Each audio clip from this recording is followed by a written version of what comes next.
जय जगन्नाथ समस्त शुभ सकाळ। आज शुभ सकाळ अवसर रे एक क्षुद्र रोमांटिक कविता पाठ करिया जाउछि। जो कवितार शीर्षक होछि ऋतु पन्नागु।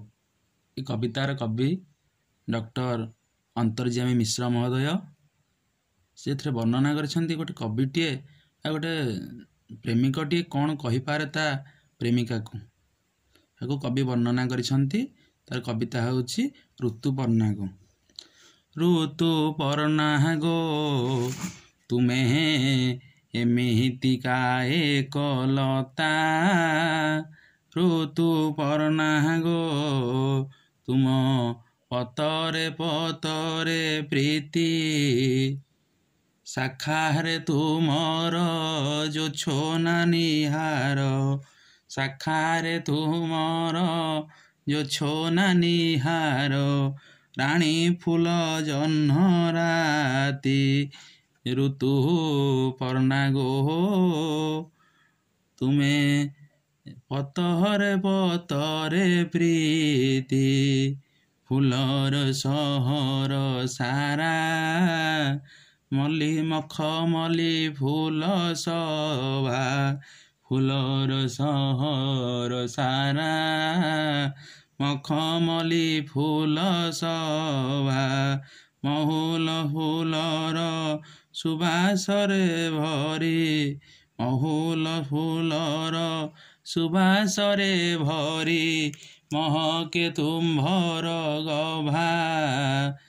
ऋतु पन्नागो रानी फूल जह्न राति। मोर मन बगीचारे तुमे तो साजिछ झिलिमिली प्रजापति। ऋतु पन्नागो रानी फूल जह्न राति। पवन को देली मन तुम्भ को देली सपन।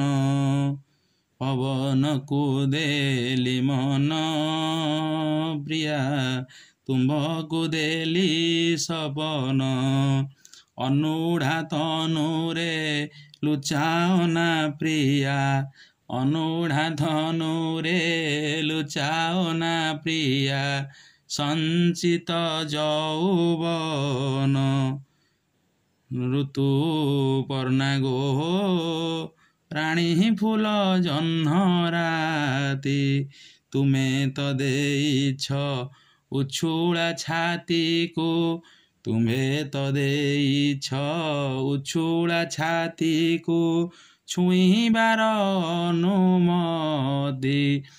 ऋतु पन्नागो रानी फूल जह्न राति।